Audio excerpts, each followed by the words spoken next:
DMTV Info, votre chaîne d'information en temps réel.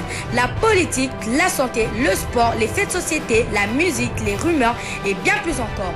Vous découvrirez cela dans notre chaîne DMTV Info.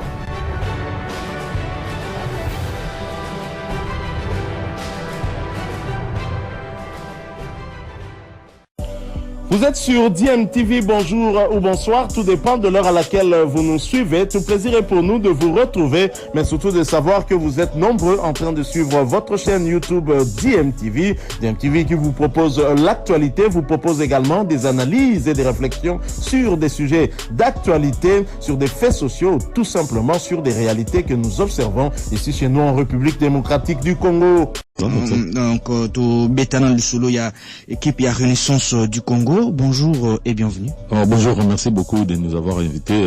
Bonjour Passia Bangou et bonjour à tous les auditeurs des RTGA. Alors, tout Bétanan Lusolo, la semaine passée, sur les réseaux sociaux, les Tambolaki que le ministre Sport Serge Condé avait instruit à la FECOFA. Il y a que ça en sorte qu'on trouve solution dans le Cambo, il y a Renaissance du Congo. Tu as oublié que c'est Renaissance du Congo Asbel qui joue la Ligue foot, mais la date, il y a reprise à championnat. Ils ont déjà fixé le 1er octobre. À niveau haut, aux alliés, Renaissance équipe les alliés n'a positionné. Alors d'abord merci dans l'occasion au Pessarabiso pour tout éclairer d'abord opinion sportive Mobimba et puis supporters Nabiso jamais sans vous. Renaissance eza kagamoko et ils ont mis balete ndenge autorité sportive si kao Renaissance a participé à na championnat surtout tout banda 2014 bon kambo toujours ka société wana n'a jamais existé une société où quelque soit que activité moko lokola caractère entreprise na kombo ya Renaissance donc makambo oyo bakonzi ndenge lobi que je remercie aussi autorité surtout compétente ko banana ministre secrétaire général et puis entité autoza ko appartenir na fédération ils reconnaissent que ezali kaka Renaissance ASBL donc d'abord pour de plus vite pour répondre par rapport à l'assemblée générale ordinaire au bilan de ça la saison passée parce que ça y a un mot que ça difficile de participer c'est la 28e édition c'est déjà pour bientôt donc c'est pour bientôt selon mais pour bientôt j'hésitais non c'est en temps où maman c'est comme qu'on s'est dessiné parce que bateau bazouaka date bateau fixaka d'abord ça organisation il y a entité donc entité déjà ça déjà qu'on nous biso dans quelques jours ici et comment là vous allez pas inviter comme d'habitude donc on participer dans l'assemblée générale bilan autre ça benga bateau bakoya ko représenter biso bilan na bango to banana na président Billy Maloua comité tout ça qui est en place et vice-président na Babi Balikuna et conseiller Medaka Kolongo bandeko surtout au de Tchaki na comité conseiller Willy Kindembe c'est Kamei Batuvidi c'est Mboyo et tout le reste donc toujours conseiller na bango bazonga na bon sens parce que ceux qui ont mis les besoins pour na bango et moi qui a côté entre bango donc le col a déjà causé esprit bon mon coqueto qui est na Renaissance liboso il y a un peu ba konti batali que dans quelques jours et je vous garantis que makamu sur à la règle puis je suis normal tout organiser ensemble na biso. Mais est-ce que le lingue makambozo kenele peu importe parce que toloteko zalanango que vous voulez tenir cette assemblée parce que vous qu'il y a la saison sportive 2022-2023 qui s'annonce est-ce que après yango il y a pas de besoin créer piste pour que les cambo ezongi la lisusu te bino nusu la bomoko. Donc moni le d'abord les alliés assemblée au toujours ngato organisé parce que on va clôturer l'année en beauté. Le reste là, ça ne manque pas, mais non, club sous concurrent, problème est raté. On trouvera toujours une solution parce que c'est une famille. La solution des voies et moyens qui Moni, tu as jeune équipe, donc toujours trébuché dans nous, toujours tâtonné. Ah, jeune, vous avez déjà plus de 5 ans. 7 ans, 8 ans déjà, c'est on est encore jeune. La jeunesse, c'est 40 ans. Donc, tu as, bah, 80 et quelques quand même, tu vois, cela n'empêche pas. Mais on améliore, c'est peut-être, ambition à circonstance. Moi, si moi, l'amkaza au titiba, au avancé, et bientôt là, peut-être, vous allez décollage pour des bons. Moi, sera couille à télémi. Donc cette fois-ci to yebike ici comme Abezali ici quand toujours tambolaté est-ce que ils ont empêché biso barené to avancer et to bandi comment nango muke et puis la prochaine fois tu limite qui ba kamba boy kozonga lisusu. Voilà, yango vraiment toujours singa bande kono surtout au tout chaki na comité c'est leur rôle aujourd'hui ba représenter biso bilan et rien à craindre to yebi que monsieur Tambola qui ba réseau ezaki ebele mais to koyi ko pekisa bango te ba représenter biso bilan na assemblée au toza ko singa ke ba pesa biso occasion wana et il y a aussi des choses qu'on peut se parler au cours de cette assemblée donc kozala malam pona biso ba konzi batala yango na yebi ke baza déjà ko satellé ningi ba biso dans quelques jours on fixera une date pour que l'FC Renaissance du Congo organise bel et bien son assemblée générale ordinaire. La grande gueule balingas Mukubu et tout le barato kota na musino to pisa ba précision de ko Guillemé capitaine. Tout le banan ninge zalaka au centre. Il y a désordre au Iriniaka na kati ya Renaissance du Congo. Parce que c'est comme une habitude à chaque saison, c'est Renaissance, à chaque fois, c'est Renaissance, à des fois, la saison passée, en plein match, tout le monde ba Renaissance et bimi mi balé. En tout cas, ça dégrade même l'image du football, même il y a championnat de Guinée. Ouais, vraiment, c'est une très bonne question. On a détecté, positionnement à Batou. Et là, les airs, peut-être, balin qu'on s'accaparait, n'a bien commun. On y a toujours mon que bon c'est bien commun parce que ils a histoire récente auto créé Renaissance donc 8 ans patrimoine national et ils a patrimoine national donc celui mutalin ko s'accaparer nango biso oyo ba René les milliers de René to comme ba millions de René ba olingate bien commun n'est toujours ba comme patrimoine national et comme bien beaucoup privé. Voilà donc tout le monde comment on a peut-être bande ko ba comprendre que Renaissance c'est sous le niveau te mutumura bimalo baza yangai ata bato bazala ki na initiative ata bato babanda ki yango et comme lelo et comme bien mutunyo donc tout le monde nango lokola bande ko la biso ba club na biso ya kala donc comme pendenge wana tu fais ton temps et puis tu pars donc si petit à petit ne comme comprendre que non c'est bato pe bazaki na ba intention wana on peut comprendre que ce n'est plus le moment et que la Renaissance que tiens on a poche que tambola on a god tout que bomba on a chambre et aussi mbali sauter et c'est qui va pas comprendre voilà donc je suis sûr que la prochaine fois bêtise wana que on a sauter ou se créer ces fantômes ou na sali boye ote et le kongam la banda kiango donc ce ne vaut plus la peine donc si ko to comme le baké Renaissance des ali patrimoine national donc ils a eloko ya muto azana makanisi ya malamu makoki il vient il fait son mandat et il part comme bandeko qui déjà simba qui le lot toujours tarumbola na tango nanu jusqu'à preuve du contraire na président Billy Maloua et son comité donc toujours linga peto améliorer comité et on toujours linga to kena na assemblée générale bilan d'abord et puis to kena assemblée générale extraordinaire élective pour to tchaba kambi asika par rapport à Bila au bandeko ba représenter biso. Alors est-ce que les autorités sportives vous ont rassuré parce que Toyebi les Camerounais a beaucoup à la veille assemblée boité ou à lobby parce qu'il y a eu plusieurs fois côté le Cameroun il y a eu plusieurs reports on a kati pour nos salama ya assemblée générale. Est-ce qu'il y a déjà une garantie de la part de l'autorité? Oui, bien sûr parce que au moni eloko sala ki d'abord l'inafuta a bien kiango il a appelé ça une confusion entre nous. Mais quand même, l'INAFOOT a déjà compris que confusion est qui par rapport à membre du comité où les autres voulaient faire du PCA comme lui le responsable numéro 1. Donc l'INAFOOT a ça comprendre qu'il y a un dirigeant et ses accompagnateurs au bazali membre conseiller aux autres. Donc toujours balikambo ezaki confusion par rapport à les gens disaient qu'ils croyaient aussi que le FC Renaissance du Congo comme ma société. Alors cette société na Renaissance c'est la raté. L'INAFOOT plusieurs fois. Moni ezaloko la l'INAFOOT ezaloko la papa. Amoni biso bana toujours soit nazo bano il plusieurs fois d'abord président la biso Bosco Moyo. Alors la biso bokende bo vendre sur une table.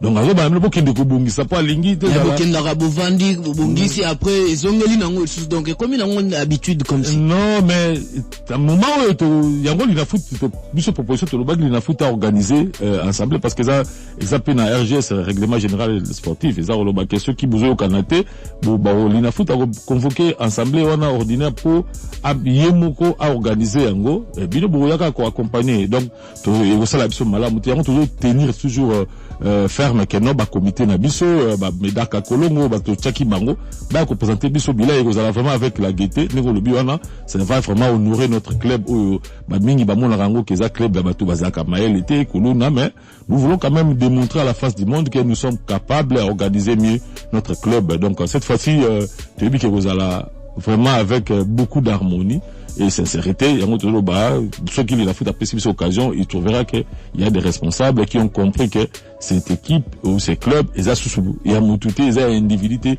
et surtout le cas là-bas, la société c'est une ASBL, donc il y a un format ASBL et peut-être dans les jours à venir on peut peut-être muter notre club des ASBL en société sportive où qui visionnent biso à quitter des SMP.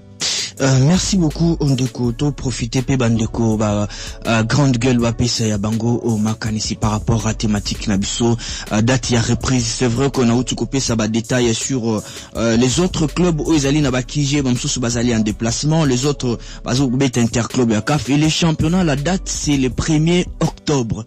Mais kota la ba club ningi ba darin club mumte mapembe basali ba ngonyos tout basali ba assemblée générale mais Renaissance du Congo et Salamité. Il y a moi des ordres polémiques société Asbel Bokinde Kogi et Menenga Pessi ba précision. Alors pour trouver une bonne solution, une solution définitive nakati ya football club Renaissance du Congo et Singeli Linafoot Fekufa Basalanine et ba responsable ya équipe ba se comporter dans le linkenini. C'est notre thématique otoko betali solo ndeko Berlin Tampo azali na simaya machine kuna to marquer ma courte pause mtie comme ça to zonga to continuer na grande gueule.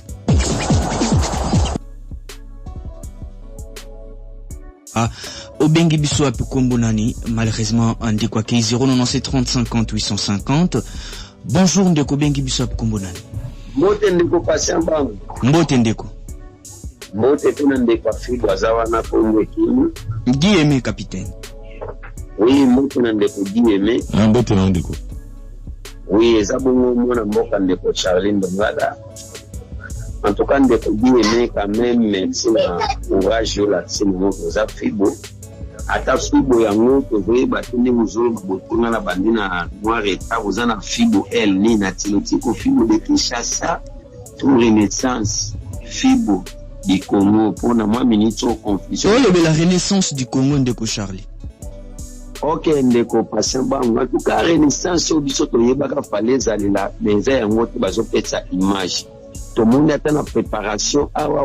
Attends, ba club nous servir province à Kinshasa, to la capitale tout le monde va me quitter pour présenter ba toi ba vétéran ba sombi attends imana ba présenter aquí. Mais bon, nous oyé baté ba championnat zo banda en octobre. Ba obeta on ba joueur nini ba organiser bien dengo to yeba ka ba fertilité. Au monde banda obiso na bango ba loba sur to kabwana.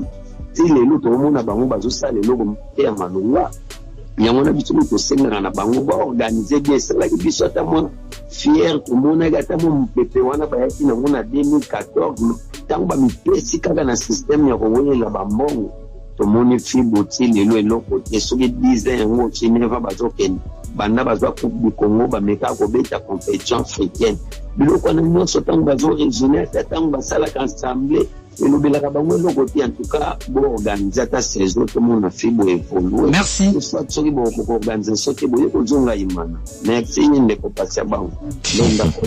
Merci beaucoup Ndeko Charlie Ndeko Guillemé na kuzungila parce que loko wana ezali important Ndeko Charlie autuko banloba likamba msusu bazo présenter ba joueur na bango. On va en parler sur 30 50 850. Ndeko bengi biso ap kombo nani. Allô, ndeko passé bango. Bonjour. Bonjour, passé bango pour José. Ok. Ok. Ok, pour José Tozolando. Là, on a invité ndeko Charlie Nongala. Pour mes ans, il a des équipes. Oh, il m'a appelé des ans, rien ne change. Hein? Pour ça, il y a pas tout va pour aller. C'est pas la banalité.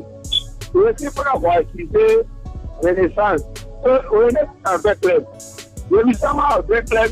Il y a la joueur à valider. Il y a ça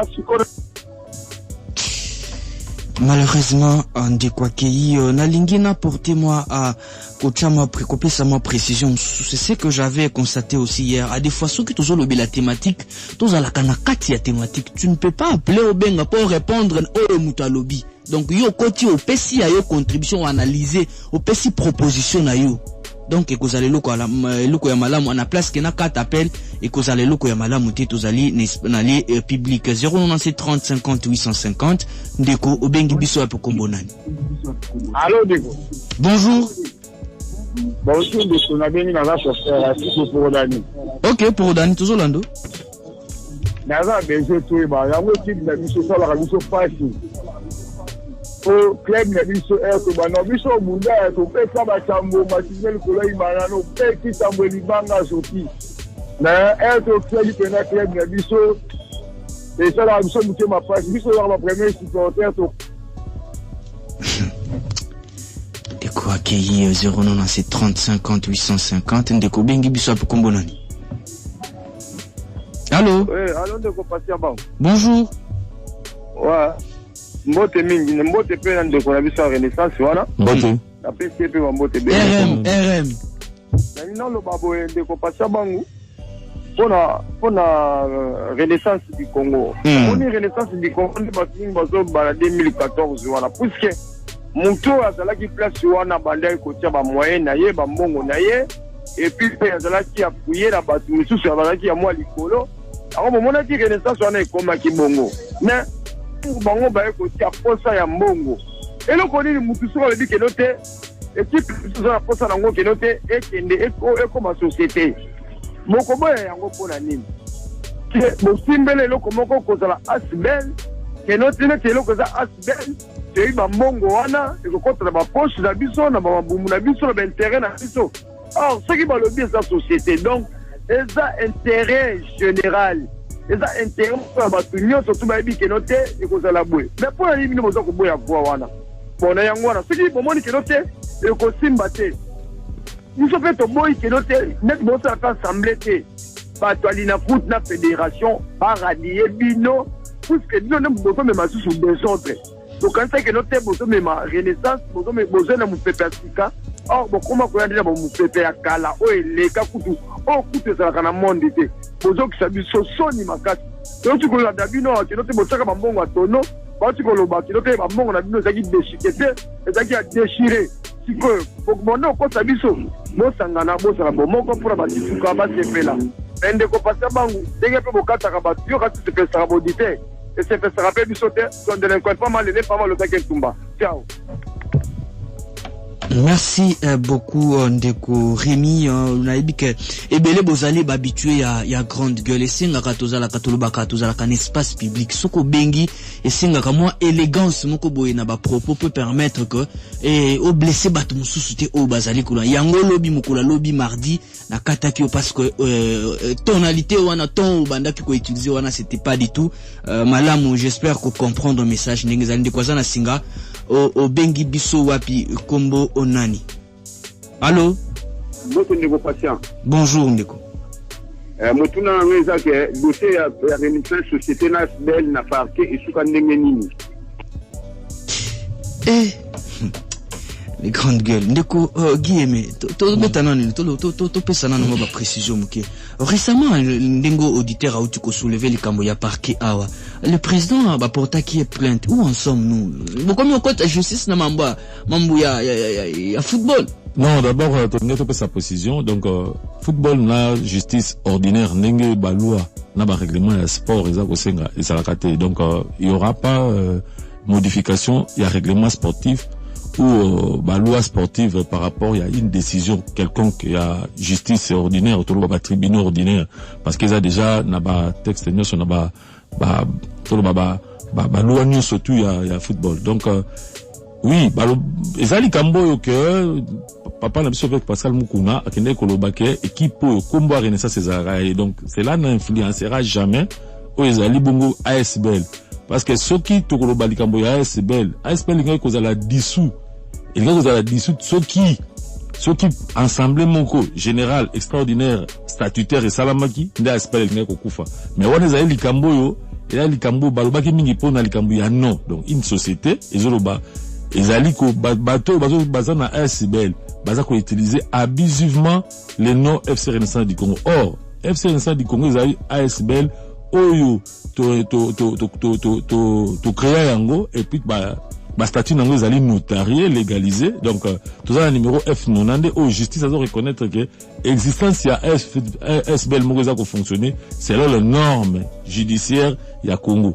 Donc koloba ke dossier wana o toza nango na parquet o toza nango bon et comme siko na l'inspectorat général des services judiciaires et pénitentiaires. Donc et ko influencer ba décision au Linafoot ou fédération yango plusieurs fois toujours ba ASBL na biso fonctionner na ndenge za kaka modification ASBL na biso ezali na statut na biso et vous allez payer ce qui plutôt dessous de statut ASBL. Donc ce qui bolingi bossa la transition wane salama et ko senga pe ba statut na bino et ko senga assemblée générale extraordinaire statutaire on a tout ça la te poto mité yango poto modifier. Donc eza processus tant comme kunate. Donc batmatika confusion ko lobake to boyi société non c'était notre objectif mais na objectif na biso ezali repris mot à mot par rapport à ba statut na biso. Et nous allons ndeko mususu alobi likambo ya présentation ba joueur to moni ba vite ba sali yango mais ki ba lupopo mais bino d'abord ezali grande annonce au toujours ko informer bande konyo sur ba sportif no sur la moni ba za rapper intéressé na club ou ko modifier mon ba donne belé na football. Donc ma présentation Renaissance banda yango présentation au public et to yebinenge to sala ka be o mbalo toujours innover na bi ke ba Rolanda toujours innover présentation il y a ba signature ezali lobby na 9h donc yo zali déjà patient déjà zali invité donc vous allez la présentation là au moment on to sala na classe ndenge za la classe mondiale parce que nous avons ba jeune génie oh tout ça quoi associé bango cette saison et pour ba pesa biso oh bilengezi tout le monde na ba poto tout le monde na ba mboka musu donc neto innova ki na ba stade siko plutôt innover les sous présentation que za la lobby jeudi à 9h. Donc bandeko bazela ba komona ba image ba misusu soki pa kozongo en direct na réseaux sociaux ba kozwa yango. Donc présentation ba joueur nyonso et ya susté que oh non joueur wazana 6 mois wazana une année té ba contrat ba joueur ça sera connu a signer contrat na bel et bien to ça lango lobby penani na pesa so élément moko détail ezali que lelo to za na entraînement na terrain GD est-ce que ba supporters no so boya ko mon équipe na bino boya ko mon ba joueur na bino ndeko mo atuna lobby mais exact position non to ça là déjà entraînement. Et de cela qui moi pose ya mukolomo ya lobby lelo siko ndeto zongeli entraînement na biso na terrain GD et puis ba programme ezaka ka ndenge to ba pe o toujours marteler zali lobby donc de quoi lobby ligamba présentation donc a ebiki ba ça la présentation za Renaissance dans lobby peut surtout ko innover. J'ai dit en tout cas vous allez à l'écoute vous allez fixer brancher na système sous na grande gueule de ko passer ko peut savoir ba détail ndenge les cas qui pour masolo ko bombezate to ko ça ba grande gueule 097 30 50 850 097 30 50 850 ndeko bengi biso apo kombo nani. Allô ndeko Pasha, bonjour. Bonjour ndeko. Moi c'est monsieur Nelly depuis Mitendi. Oui ndeko depuis Mitendi loba mo makasi ndeko. Bon naza monsieur Nelly depuis Mitendi. OK. Na lobi boye ndeko Pasha. Là naza penga sans pousser René. OK. Ko penga de elle na ngato so naza elle na lobi boye.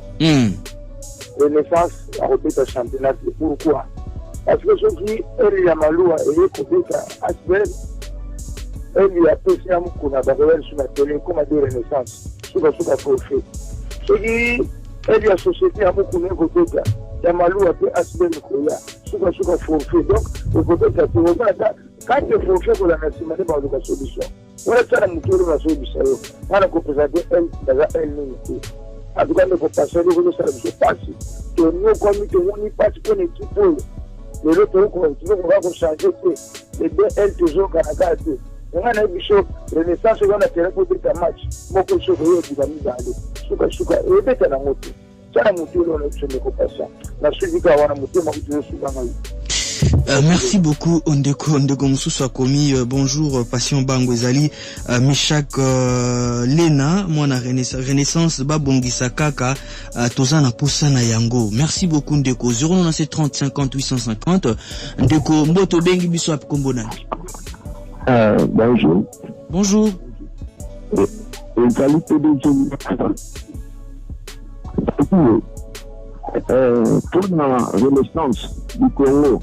Pour la coordination pour être dans le marché bien mené à la Kikala. Pour renaissance, vraiment donc football il a dit la capitale il fallait qu'il commence quand on va mais de patient là ça va une remarque bon comment quoi bien la ligne avec moi de Dora de Charlie de voilà alors on peut la dire qu'on a au Twitter au Twitter avec le quoi là mon équipe va se côté de Twitter. Merci beaucoup Ndeko. Bonjour Ndeko Patient Bangou. Si notre invité peut répondre à cette question, est-ce que Renaissance du Congo, dans Renaissance du Congo, il y a des fondateurs ou cofondateurs? Si oui, citez seulement leur nom. Qui est Mukuna dans Renaissance du Congo? Pourquoi notre Elinafoot accepte une équipe avec des problèmes comme Renaissance et SMP de débuter le championnat après? En plein championnat, il y a des équipes qui se présentent. Donc, qu'est-ce qui fait que l'équipe mi balé les kaka et se présente à Kana à terrain de Komboto Bengi Biswa Kombonani. Qui est Roger qui a un plateau? On le dit la malambo ici. Est-ce que Renaissance on va présenter des matchs pour match numéro 1? Renaissance c'est sur le championnat. Parce que Bilobana, qui n'est pas dans la place mon pour ça. 097 30 50 850 ngo bakseli loba. Oui mais nangana loba donc on de quoi lobby que Renaissance mami balé non donc football ils en a barré vraiment fondateur to ba cofondateur te ba fondateur bazami ça tout donc to ba accompagnateur parce que les fondateurs c'est les supporters slogan de la fondateur donc biso ba supporters tout ça organe fondateur accompagné par l'intervieweur donc papa Mukuna et président Musanga na président Tingi bango de ba accompagner biso donc bango de baza ba leader na biso ba supporters na moment ya création mais biso ba supporters na initiative était pas na biso na ngalo balande quoi lobby que Renaissance mami balé non mami balé et mami balé nini parce que o ebeta ka championnat donc besoin rassurer ba supporters que beaucoup yo kana pour l'intérêt ya ba supporters mais bien sûr c'est notre souhait donc biso souhait na psezali to yo kana parce que Renaissance za société té to boy pe société té ko lobaka société ne fonctionnaka to monde ba ka bebele za ko s'organiser bande ko na biso ya tout puissant mazembe ba jouer champion d'Afrique baza société té donc to bi to ko ke des sociétés mais to za na faut lande landenge donc respecter procédure. Voilà c'est ça. Mbote Ndeko bengi biso pour Kombonani. Oui alors Ndeko Patient bonjour. Bonjour Ndeko. Na pesi mbote na pesi Ndeko ba ka plateau mbote na ba auditeur na programme quel. Les artistes moi adore hein. Oui Ndeko Star plus. Le loto lo la makambo Renaissance du Congo. C'est vraiment en tout cas ma Renaissance du Congo sont sur le problème na za moi ba respect pour la bango. Comme ça bon ça va bon ça va mais na ina tout na préoccupation monde de Patient. OK. Na yako kuto na tuka pona maimana na ina ba après polivé de match amical to bete na kuya ya dede na sita ena lokolo moto. Est-ce que tu veux que match ou amical et puis le score a évolué? Merci Ndeko Passage. Merci beaucoup Ndeko. 097 30 50 850 097 30 50 850 Ndeko obengi biso apo Kombonani. Mbote Ndeko Passage. Mbote Ndeko. Mjunga wa chauffeur Magidala tozolando. na loba boyo moni lupango so etekami kana mutu moko muko lupango ezaka na mutu asombaki liboso. Renaissance eza imana biso ntango imana etikala kuna kimia eza te Renaissance mpe kuna kimia ekozala te yango omonake ngai eloko nasepelaka na 2014 ntango namonaka Renaissance eza dirige na Passer zayebi ke ntango nayoki kaka ekipe moko ya mboka na biso Passer moto azodirige yango napesaka valeur makasi na Renaissance mais ntango naye komona Renaissance Passer azwi basupporters amemi bango na mopepe ekipe eza ya bino mais ntango balandeli basupporters bakoma olandela Passer akoma owanga na bango ke eza ya bino te yango omona Renaissance esala nini ekufa mpe Passer azonga d'origine avandisa bato nyonso ya Renaissance ata assemblée générale abenga alobake nazongisa ekipe epa na bino basupporters bino nde bopesaka mibeko ke ngai nalandaka parce que balwa oyo Passer atiaki mukuna ya ko imposer ba peuple yango mona ki ba supporter sino ba kimaki yango mona ke imana ezana kinyate renaissance ezana kinyate ngana lingana RDC ne tuliso na capital awa toza la miroir ya RDC etala ba club na biso kata capital ba conflit sur ma conflit mais ina foot ou bien c'est quoi ezo aider ba club wana te ezo aider ba diriger ba club wana te ona ni bango nde ba ome ba conflit wana na ba club na biso nike ona ba intérêt na bango ba club panga na ko ba kana ko soma ba attaque pa na bango. Merci pour la seconde zone. Merci beaucoup Ondeko na contribution na yo 097 30 50 850 obengi biso api kombona Ndeko. Melody tingi na musanga na bino mode bo radio bango bo bula bango.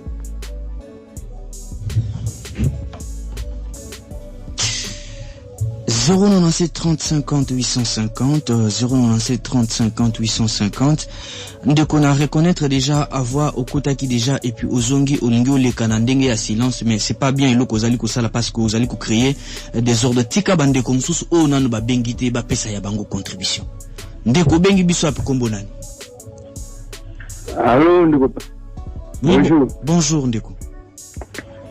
Bonjour président du capitaine. Bonjour Ndeko. Bon, on a une message, en tout cas, vraiment, de temps à Malabino. Vous continuez dans mon projet, ça, là, pour Sabino, et puis, pour contacter. Moi, pour l'aller, pour la discussion, on a ça, on a ça, pour la mort, pour la discussion, sur la caille. Pour les amours, on m'a fait un lien, on a ça, on a fait, avec ça, pour la juste à la tête. Mais, puis, on a fait, ben, nous, comme je les associés n'a été, pour que nous va travailler, pour que nous va faire un citadino, puis nous va faire des beaux ça. Merci beaucoup. 097 30 50 850 097 30 50 850 esengeli kosala nini mpona kobimisa renaissance du Congo na situation oyo Ndeko azana singa mbote obengi biso api kombo nani. Bonjour Ndeko. Bonjour.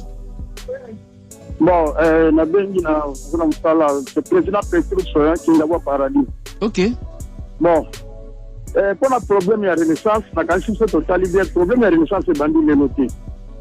Depuis la bande, la renaissance, le problème ici la raté. Mais le problème est d'avoir des amants. Le président Oyo Balongwa, le président Moutouna, la montée Mamoko, Bazonga, Basangana. Parce que si on a sanganité renaissance, que tout soit dans les années Oyo. Parce que le championnat va rouler tâté. Alors, championnat va dans les premiers. Bino batu bolongwa na bango batu bazali bokende bosangana pona problème ya renaissance.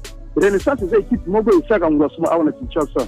Renaissance c'est équipe moko et yaki comme match sport awana kate l'utilité capitale parce que comme dit vraiment la concurrence makashi. Donc botika ko kabwana bokende bosangana bino nyonso. Botia penga nzambo liboso bosangana bokende bokutana président Mukuna bosangana bino nyonso tout bozongisa renaissance comme ça bosala assemblée générale pour assemblée générale so bosala yango te bokobeta championnat te comme ça botambusa renaissance na ndenge ya bien botika batiraillement oyo bozosala wana bozala bomoko so bosangani bokomona renaissance ekotambola basupporter sa renaissance balingi équipe na bango mais bino bakontinue bozokabula renaissance alors bosala te bozongisa équipe wana ndenge ezalaki. Merci na suku wana. Merci beaucoup Ndeko Mususa Komeli biso alobi bonjour les grandes gueules, c'est Pierre Kingombe depuis Selembao. Vraiment ba dirigeant ya Renaissance du Congo ba vanda esika moko tous les deux côtés pona intérêt ya ba supporters ba bongisa Ndeko azana singa obengi biso akombona. Allô, bonjour. Bonjour Ndeko. Pour résumer de tout dire. Ndeko, diminuer volume ya poste récepteur na pour retour et déranger biso tito lando mala. OK. Allô? Oui, tozo lando Ndeko. Donc nga eloko na songa kaka abadingira ke na papa sana na plateau na. Uwenye kutu etabua na bazonga. Bon tu biso problème na biso tani. Championnat so banda le premier bon ça la iloko moko donc on a dit no bozo iloko moko na bino na mukuna donc bon ça la iloko moko donc on a dit no bozo iloko moko na bino na mukuna donc bon ça la biso na supporter ne faut pas le tout monde bon ça na bozo iloko moko bino tout vandi même moral de sololi assemblée bon ça la ka Quand on a beaucoup de joueurs à bien, quand on a dit que joueurs qui fait bien, on fait un bon, ça n'a pas de logo moko. Quand ensemble de joueurs, ils vont trier d'une équipe à bien. On est bien championnat. On va faire un peu de pas si ma logo moko. Par exemple, de seconde ligne. Merci beaucoup Ndeko 097 30 50 850 Ndeko Obengi Biso pour Kombonani. Bonjour. Oui, bonjour. Saï, papa. C'est grand doyen. La bande Dinga Ebi. Dinga Ebi.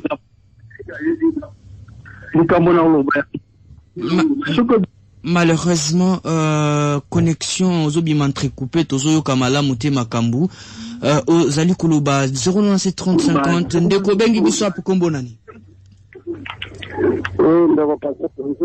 Bonjour. Bonjour, Pena, j'étais à Renaissance. Bonjour. Ok. Bon, ils ont gagné le champion, mon agor, David Mazembe. Lolendo, hein? Bon, Lolendo, c'est un champion, papa, un champion. Ok. Bon, maintenant, sujet. Et comment mettre du vaccin au club et tout ça, ça va jouer.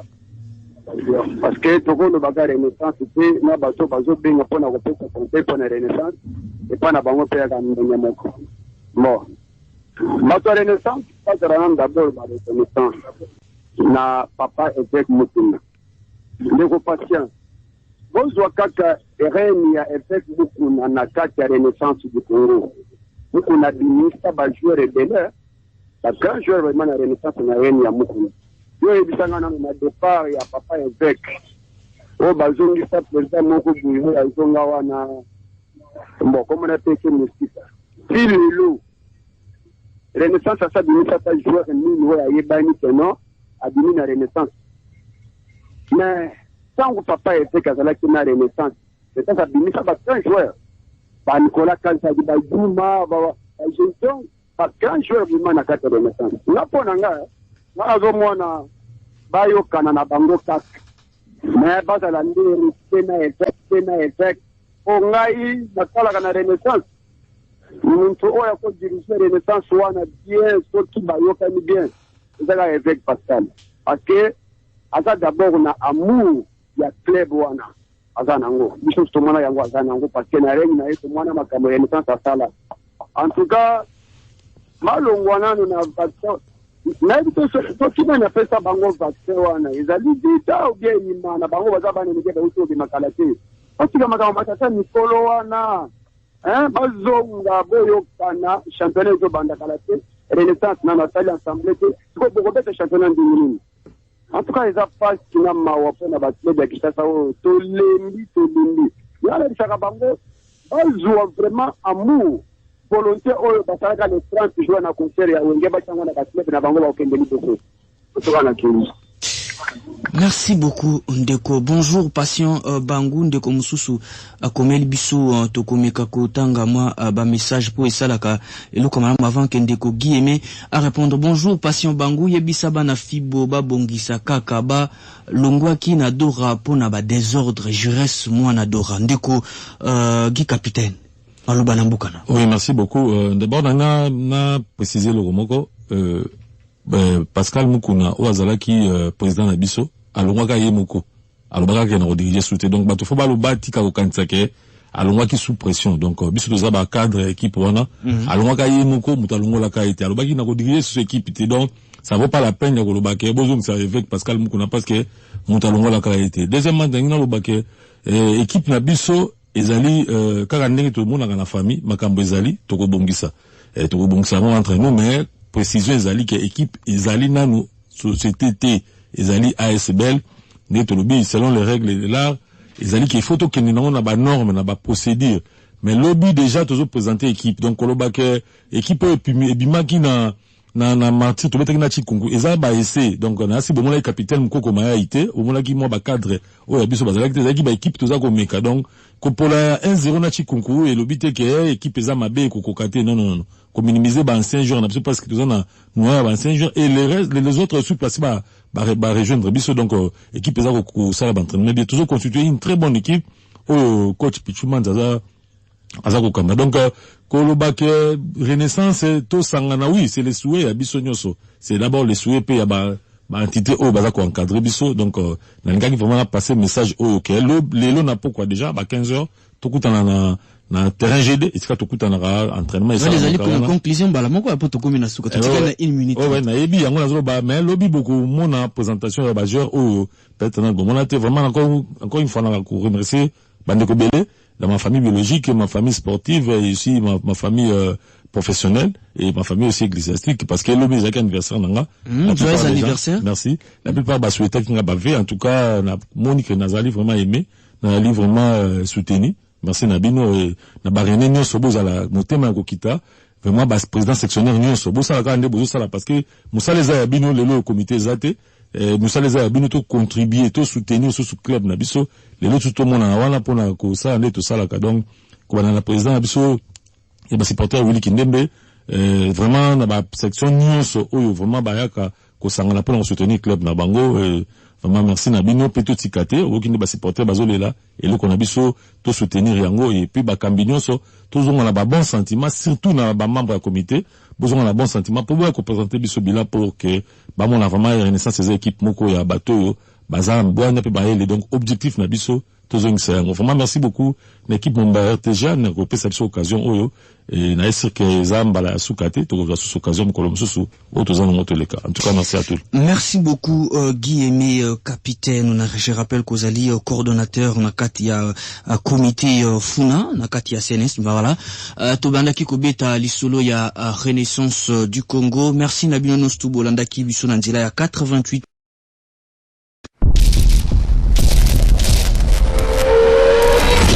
Bilile le kamalo bana ebele